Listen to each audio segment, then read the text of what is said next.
Welcome back. This is our final session of this course of Handwriting Analysis 101.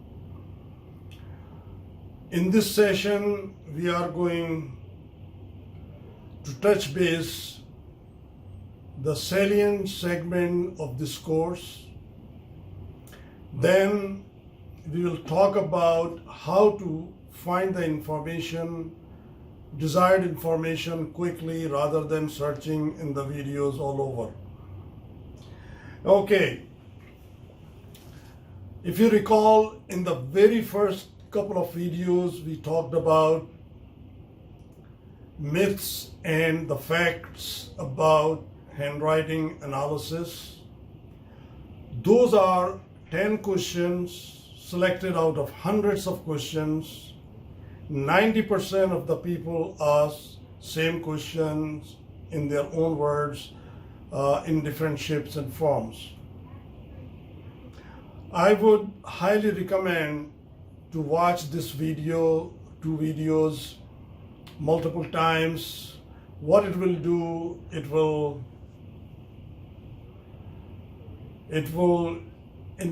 enhance the graph. Your level of confidence will go up and the graph of your skepticism will go down. Also, you will have enough ammunition at your disposal. If someone asks the question, you will have a satisfactory answer. You can quench the thirst of an inquiry mind. Okay, next video number 3 is about pen strokes. What I call them parent stroke. Why I call them parent strokes? Because if there were not those two strokes, there might not be alphabets as we know it. And as a matter of fact, handwriting analysis is the study of strokes. This is a fun tape to watch.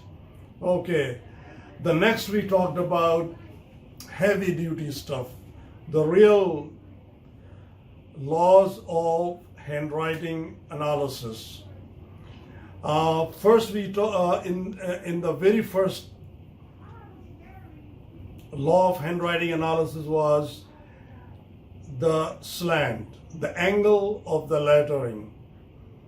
From the way I feel it, this is the most important law of all handwriting analysis. There are so many of them. And when the angle of the lettering is rightward, then it's considered positive, especially when the angle of the lettering is between 45 and 60 degrees. When it goes less than 30 degrees, that is not that positive, because the person becomes impulsive and sometimes makes irrational decisions. At the same time, if the angle goes all the way to 125 degrees or 30 degrees and beyond, that is a sign of negative or liability. The details you will find when you watch the video. Next, we talked about another important law of handwriting analysis, the zones. There are 3 types of zones: upper zone, middle zone, and the lower zone. Exaggeration and dwarfing of the zone. Upper zone directly connected to intellectual capabilities. Middle zone, the person himself, herself, me, myself, and I, so to speak. And the lower zone is energy and physical dexterity. Next law of handwriting analysis, we talked about uh, pen pressure. There are three types of pen pressure: heavy pen pressure, light pen pressure, and uneven pen pressure. Then we talked about another law of handwriting analysis: letter size. Primarily there are three sizes, but altogether subcategory are 7 sizes: large size, very large size, extremely large size, mid size, small size, very small size, and extremely small size, known as bacteria writing.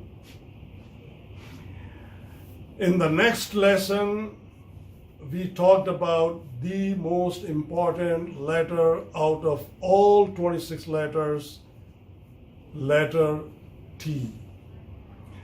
The letter T, there were 12 variation of the T's we talked about, but as a matter of fact, there are a lot more. And I'm going to show you or tell you in a minute where you can find those. There are 20 more at least single variable letter T's. Now, the challenge is how to find the information when you are analyzing the handwriting quickly. You do not want to spend time researching and watching the whole sets of videos. Okay, here is the magic answer. What you see here, this is the very first page of the pictorial dictionary. This dictionary, pictorial dictionary of handwriting analysis, this dictionary was authored by me. In this dictionary, you will find from A to Z all the formations of the letters. First, they describe the formation and then attribute associated to that. For example, this letter A is round at the top. In the handout, you will be able to see more clarity.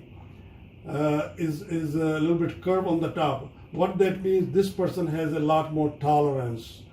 If he sees some opposing view, he does not get upset or burst out. He has a lot of tolerance. You know what tolerance means.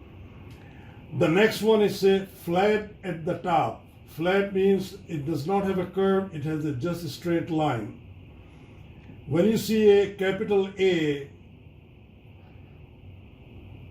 that person has a mechanical ability. That means mechanical things come to him naturally. It does not mean if you have a flat top, you cannot become mechanical engineer or mechanical knowledge. It will just come little slow. You have to put little extra push, little extra effort. And this way, all the letters have their description and the traits associated to them. These are not only 26 letters, actually there are 52 caps and the lower case. So this is not the end of letter A. There are more formations are on the next page. I would say this book is available in any bookstore. The only thing is, in the bookstores, any major bookstore in this country, you will find only hardcover. And if you obtain a book from me, I will have a soft cover, hardcover $34.95. Soft cover is only $15. Then the shipping is about $5 in lower 48, a little bit more in Alaska and Hawaii.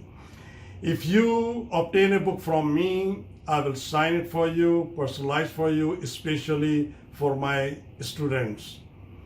And let me give you my email address, just in case you want to get in touch with me and you want to order the copy of the book. ILYAS ZESHAN at gmail.com. My first name, last name at gmail.com, as simple as that. Where this book is the second part of this book. Let's talk about a little bit about this book. This book a little bit unconventional because this book is written in a question answer form. The reason being, I want to be more specific. People ask a specific question and I like to answer a specific answer. So there are 100 questions answered in this book. And another unconventional part you will find in this book, every analysis followed by a synthesis. I have never seen any book similar to that. Also, I have never seen a book that entire book just describing the analysis, signature analysis. There are so many questions were asked, hundreds of them, but only 100 most repeatedly asked question. The criteria was if several folks asked the same question over and over, so I just included in that book, answer that question. And I covered, you can imagine, I answered about his priorities, his likes, dislikes, decision-making process, national issues, international issues. And in international issues or national issues, I answer, describe it, analyze it, then I give the synthesis to be more specific, like South Korea, North Korea, or Afghanistan, or Middle East, or national issues, gun control, and so on. If you just go the list of the contents, you will find out what interests you. Just read those questions and disregard the rest of them. There are few questions were asked more frequently than other questions. One was, remember we talked about all of us have three personalities, and someone read my book and asked the question, and then there are so many people ask questions, how we think about ourselves, what other things, and what we really are. People ask how President Trump think about himself. All we feel or think that President Trump is the luckiest man elected and become the President of the United States. But he doesn't feel that way. He thinks United States is the luckiest country that they elected the best president ever. If someone, and he thinks that he's the sun and all the institutions, the whole country must revolve around him. And when someone criticizes him, he thinks that the critic is incapable of comprehending the wisdom of the president. And president is incapable of making any error or misjudgment. Another question was asked so often, what is the best way to become the president? And the answer is, the best way to become the president is to be honest. Be honest with yourself. Be honest with the people around you. Be honest with the people. Be honest with the country. Be honest with the world. Be honest with yourself. And be honest with yourself. And be honest with the people. And another question was asked so often, what I found in his signature, the biggest virtue or drawback or the downside. His biggest virtue, without a doubt, unparalleled master of presentation. This is what you can extract from the handwriting.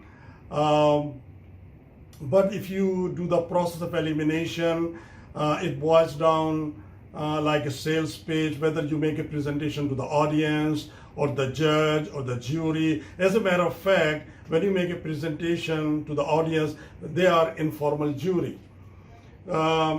And then you can find out what philosophy he believes most, what he has a lesser belief, and so his biggest virtue is the presentation. And the kind of audience he target in his presentation, believe it or not, what I found, he has a more subliminal messages or covert messages than the message we can hear and listen. And he has a target audience, and it goes right on their heart and their mind and capture the power of those messages. This is what he used in the rallies, this is what he used in the tweets and wherever, or conference calls, and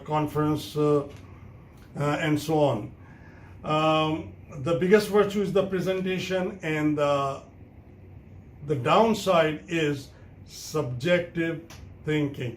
And I think that subjective thinking is so much ingrained, I think he cannot overcome on that. And there was another question, 2017, was what did I find in his signature that can tell why he won election in 2016? And I'm getting the same questions again. Why he is the handwriting signature tells anything about why he lost 2020 election?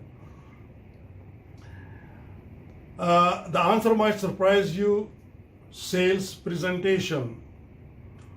There are so many kinds of sales programs, tangible products, intangible products, and there is another division called one call close. One call close, the other one is repeat sales. For some reason, if you are not familiar with the sales program, ask any sales manager. The hardest part is the one call close, and he's the master of it. And the people who are expert on the one call close, they don't do a good job in the repeat sales. There is a techniques or the philosophies behind those sales pitches. In the one call close, you over promise, under deliver. In the repeat sales, you under promise and over deliver. And what he did in 2016, since he's the master of one call closer, which is the very hard job, very few people succeed in the one call close. So people bought his stories and believed it and digested it and voted for him. When comes 2020 hits, he used the same techniques in the past election, but since he's not as good in the repeat sales, so he could not succeed. Now I would like to congratulate you for completing the course successfully. If you miss any assignment, just do it. That will enhance your level of confidence. And have fun with this fun subject. There would be few more courses in the future, in the near future, like self-improvement, which is my favorite subject, and some advanced level of courses and so on. So have fun with fun subject and good luck.